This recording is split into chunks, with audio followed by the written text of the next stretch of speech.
मोहन अपनी बेटी सीमा के साथ बीनपुर नाम के छोटे से गांव में रहता था। मोहन की पत्नी का देहांत तो कुछ सालों पहले ही हो गया था, जिसके बाद मोहन ने ही अपनी बेटी को माता पिता दोनों का प्यार दिया था। मोहन का गांव में अपना एक आलू का खेत था। वो गांव में अपने खेत में उगे आलू बेचकर अपना और अपनी बेटी का खर्चा चलाया करता था। उसकी बेटी अब शादी लायक हो गई थी, इसलिए वो अपनी बेटी के लिए एक अच्छा रिश्ता ढूंढ रहा था। पिताजी, कहाँ हैं आप? खाना खा लीजिए, खाना ठंडा हो रहा है। हाँ बेटी, आ गया। क्या बात है पिताजी, आप बहुत चिंतित लग रहे हैं। कुछ नहीं बेटी, बस मैं सोच रहा था कि कैसे घर को मैं संभालूं और कैसे तेरी शादी करूं। हमारे पास तो इतना भी पैसा नहीं है कि मैं धूमधाम से तेरी शादी कर सकूं। ऊपर से मेरी तबीयत भी ठीक नहीं रहती। मुझे तो लगता है पता नहीं मैं तुम्हारी डोली उठते हुए देख पाऊंगा भी कि नहीं। अरे पिताजी, आप ये कैसी बातें कर रहे हैं? शुभ शुभ बोलिए। और आप मेरी इतनी चिंता मत कीजिए। आप पहले ही मेरे लिए बहुत चिंता कर चुके हैं, इस घर के लिए इतना कुछ कर चुके हैं। अब मैं और नहीं चाहती कि आप ज्यादा चिंता करें। आप अपनी सेहत का ध्यान रखिए बस। जब कुंवारी बेटी घर में बैठी हो तो एक बाप कैसे चिंता ना करे। एक बाप को तो चिंता होगी ही ना। वो तो चाहेगा ही ना कि उसकी बेटी खुशी से विदा हो और अपने ससुराल में अच्छी जिंदगी जिए। पिताजी, समय आने पर सब सही हो जाएगा। आप ये सब चिंता छोड़िए और बस आराम से बैठकर खाना खाइए। सीमा और मोहन खाना खाने लगते हैं। ऐसे ही कुछ महीने गुजर जाते हैं और मोहन की तबीयत दिन पर दिन बिगड़ती रहती है। मोहन को ये चिंता सताती रहती है कि वो अपनी बेटी की शादी कैसे करे। इसके कुछ दिन बाद ही सीमा के लिए एक रवि नाम के लड़के का रिश्ता आता है। सीमा बेटी, तुम्हें देखने आज लड़के वाले आ रहे हैं। सुना है लड़का बहुत अच्छा पैसा कमाता है, पर बेचारे के माँ बाप नहीं है। वो अपने अंकल के साथ आज तुम्हें देखने के लिए आ रहा है। तुम्हें इस रिश्ते से कोई एतराज तो नहीं है ना? पिताजी, जैसा आप कहोगे मैं वैसा ही करूंगी। आपकी खुशी में ही तो मेरी खुशी है। मैं भी भगवान से यही प्रार्थना करता हूं कि तुम जहां भी जाओ बहुत खुश रहो। जो जिंदगी तुमने अभी तक देखी है वो तुम आगे ना देखो। तुम्हारी आने वाली जिंदगी बहुत सुखमय हो। इसी बीच रवि अपने अंकल के साथ उनके घर पहुंचता है। मोहन उनका स्वागत करता है। सभी लोग बैठते हैं और बातचीत करते हैं। देखो बेटा रवि, मेरी बेटी सीमा का मेरे अलावा इस दुनिया में और कोई नहीं है। जब वो 6 साल की थी तभी उसकी माँ गुजर गई। उसके बाद से मैंने ही सीमा को संभाला है। हम लोग ज्यादा पैसे वाले नहीं हैं। हमारे पास बस ये एक घर ही है। इसके अलावा हमारे पास और कुछ नहीं। मोहन भाई साहब, आप चिंता मत कीजिए। रवि आपकी बेटी सीमा को बहुत खुश रखेगा। उसके पास धन दौलत की कोई कमी नहीं है और साथ ही रवि बहुत अच्छा लड़का है। उसे आपसे कुछ नहीं चाहिए। आप तो बस शादी की तैयारियां कीजिए। मोहन इस बात से बहुत खुश हो जाता है और जैसे तैसे करके पैसों का बंदोबस्त करता है और सीमा की शादी रवि से करवा देता है। सीमा अपने ससुराल में अपनी शादीशुदा जिंदगी शुरू कर देती है। सीमा बेटी, मैं कल शाम को ही अपने गांव चला जाऊंगा। मुझे वहां पर बहुत जरूरी काम है। अब तुम्हें ही इस घर का और रवि का ख्याल रखना है। अंकल जी, आप चिंता मत कीजिए। मैं घर का और रवि का बहुत अच्छे से ध्यान रखूंगी। आप बेफिक्र रहिए। रवि, तुम भी सीमा का बहुत अच्छे से ध्यान रखना। उसे कभी किसी चीज की कमी महसूस मत होने देना। जी अंकल, मैं सीमा का ध्यान रखूंगा। मनोज अपने गांव चला जाता है। कुछ महीने बीत जाते हैं और मोहन की तबीयत अचानक बहुत ज्यादा बिगड़ने लगती है।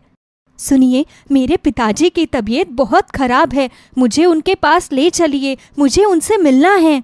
हाँ ठीक है, मैं अपना काम खत्म कर लूं, फिर हम उनके पास चलते हैं। जब तक सीमा अपने घर पहुंचती है तब तक उसके पिताजी दुनिया से जा चुके होते हैं। पिताजी, आप मुझे छोड़कर क्यों चले गए? आपके अलावा अब मेरा इस दुनिया में कोई नहीं है। सीमा, तुम रो मत। ये सब भगवान की इच्छा है। उनके आगे किसी की नहीं चलती। चलो अब हम अपने घर चलते हैं। सीमा और रवि अपने घर वापस आ जाते हैं। सीमा और रवि की शादीशुदा जिंदगी सही चल रही होती है और उनकी एक बेटी हो जाती है। सीमा अपना गृहस्थ जीवन बहुत अच्छे से संभालती है। तभी एक दिन अचानक रवि दूसरी शादी करके अपने घर में अपनी दूसरी पत्नी को ले आता है। सीमा ये सब देख के बहुत ही ज्यादा हैरान हो जाती है। ये कौन है? किसे ले आए हैं आप? ये मेरी पत्नी ममता है और आज से ये मेरे साथ इसी घर में रहेगी। आपकी पत्नी? ये कैसे हो सकता है? आपकी पत्नी मैं हूँ और मेरे होते हुए आप दूसरी शादी कैसे कर सकते हैं? तुम उनकी पत्नी थी, अब उनकी पत्नी मैं हूँ। इन्होंने मुझसे शादी की है। रवि, आप मेरे साथ ऐसा कैसे कर सकते हो? इतना बड़ा धोखा कैसे दे सकते हो? कम से कम आपको अपनी बेटी का तो ख्याल करना चाहिए था। आप चुप क्यों खड़े हो? कुछ जवाब दो। मैं कुछ नहीं कहना चाहता। ममता मेरी पत्नी है और अब से वो इसी घर में रहेगी। बस तुम इस घर से निकल जाओ। पता नहीं अंकल ने क्या सोचकर तुम्हारे साथ मेरी शादी करवा दी। मैं तो कभी तुमसे शादी करना ही नहीं चाहता था, लेकिन बिजनेस के लिए मुझे तुमसे शादी करनी पड़ी। अब जब बिजनेस मुझे मिल गया है तो मुझे तुम्हारी कोई जरूरत नहीं। ये आप क्या कह रहे हैं? आप जानते भी हैं? जरा अपनी बेटी के बारे में तो सोचो, उसके भविष्य का क्या होगा। मुझे किसी से कोई संबंध नहीं रखना है। ना मुझे अपनी बेटी की कोई परवाह है और ना ही तुम्हारी। तुम अपनी बेटी को भी अपने साथ लेकर यहाँ से निकल जाओ। ऐसा मत कहिए। हम लोग कहाँ जाएंगे, क्या करेंगे, कहाँ रहेंगे? कुछ तो सोचिए। तुम्हें समझ नहीं आता एक बार में? रवि ने बोल दिया है ना कि तुम दोनों इस घर से चले जाओ। सुनाई नहीं आता तुम्हें? रवि सीमा और उसकी बेटी को घर से निकाल देता है। सीमा रोती हुई अपनी बेटी को लेकर वहां से चली जाती है। अब मैं अपनी बेटी को लेकर कहाँ जाऊंगी? मेरा तो इस दुनिया में कोई भी नहीं है। कौन हमें सहारा देगा? हमारे पास तो रहने के लिए अब घर भी नहीं है। सीमा एक पेड़ के नीचे अपनी बेटी को लेकर बैठी हुई रोती रोती ये सब सोचती रहती है। तभी अचानक पेड़ के पास सामने वाले खेत से एक आलू चलता हुआ सीमा की तरफ आता है। मैं तुम्हें बहुत देर से देख रहा हूँ। तुम यहाँ पर बैठकर रो रही हो। तुम्हें देखकर लगता है कि तुम बहुत परेशान हो। मुझे बताओ, तुम्हें क्या तकलीफ है? अरे, अचानक ये आवाज कहाँ से आई? कौन है यहाँ पर? अरे घबराओ मत, मैं हूँ जादुई आलू। मैं सामने वाले खेत से आया हूँ। सीमा जैसे ही उस जादुई आलू की तरफ देखती है तो वो हैरान रह जाती है, क्योंकि एक तो उस आलू के हाथ पैर थे और दूसरा वो उससे आम लोगों की तरह बात कर रहा था। मुझे तो लगता है कि तुम कोई भूत हो। तुम यहाँ से चले जाओ। मुझे और मेरी बेटी को कुछ मत करना। डरो मत सीमा, मैं कोई भूत वूत नहीं हूँ। मैंने बताया ना कि मैं एक जादुई आलू हूँ और मैं यहाँ पर तुम्हारी मदद करने आया हूँ। तुम इस तरह से मुझसे घबराओ मत। मुझे बताओ, तुम क्यों परेशान हो? जादुई आलू के ऐसा पूछने पर सीमा की आंखों में आंसू आ जाते हैं। वो रोते हुए जादुई आलू से कहती है, अब मैं तुम्हें क्या बताऊं, मेरे साथ कितना बड़ा धोखा हुआ है। मेरे पति ने मेरे होते हुए किसी और से शादी कर ली और मुझे और मेरी बेटी को धक्के मारकर घर से निकाल दिया। मेरा इस दुनिया में कोई भी नहीं है। मेरे माता पिता भी अब इस दुनिया में नहीं रहे। मेरे पास कोई घर भी नहीं है, ना ही मेरे पास कोई आसरा है। मैं इस दुनिया में बिल्कुल अकेली हो गई हूँ। अब मुझे समझ नहीं आ रहा कि मैं अपनी बेटी को लेकर कहाँ जाऊंगी और कैसे अपनी बेटी को संभालूंगी। तुम्हारे साथ तो बहुत गलत हुआ। तुम्हारे पति को ऐसा नहीं करना चाहिए था। उसने तुम्हें बहुत बड़ा धोखा दिया है। पर तुम चिंता मत करो और रो मत। मैं तुम्हारी मदद करूंगा। आप मेरी मदद करेंगे? पर कैसे? तुम बहुत सीधी और शरीफ लड़की हो, इसीलिए मैं तुम्हारी मदद करना चाहता हूँ। वैसे भी तुम ऐसे हालात में अपनी छोटी सी बच्ची का ध्यान कैसे रख पाओगी? इसीलिए जैसा मैं कहता हूँ वैसा ही करो। चलो मेरे साथ। जादुई आलू सीमा और उसकी बेटी को अपने साथ नदी के पास ले जाता है। वो अपने हाथों को हवा में घुमाता है।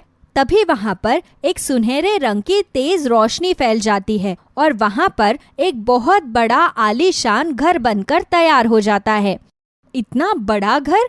तुमने अपने जादू से पलक झपकते ही इतना सुंदर घर बना दिया। ये तो कुछ भी नहीं सीमा। अपने जादू से तो मैं इससे भी आलीशान घर बना सकता हूँ। अगर तुम्हें इससे भी आलीशान घर चाहिए तो मुझे बताओ। नहीं नहीं, मुझे नहीं चाहिए। तुमने मेरे लिए पहले ही इतना अच्छा घर बना दिया है। मैं तो कभी सपने में भी नहीं सोच सकती थी कि मैं और मेरी बेटी ऐसे घर में रहेंगे। तो फिर आज से ये घर तुम्हारा हुआ। अब तुम खुशी खुशी अपनी बेटी के साथ जीवन बिता सकती हो।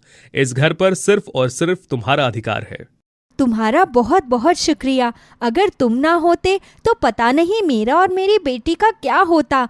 हम लोग कहाँ जाते और कहाँ रहते।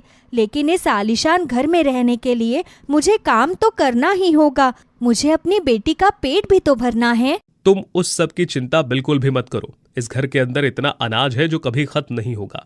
तुम इस घर में जिस भी चीज की इच्छा करोगी वो तुम्हारे सामने प्रकट हो जाएगी। तुम्हें जब भी मेरी जरूरत हो तो तुम मुझे बुला लेना। अब मैं चलता हूँ।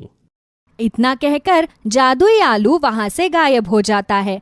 अब सीमा अपनी बेटी के साथ खुशी खुशी उस घर में रहने लगती है और वो दोनों उस घर में खुशी खुशी अपना जीवन बिताने लगते हैं।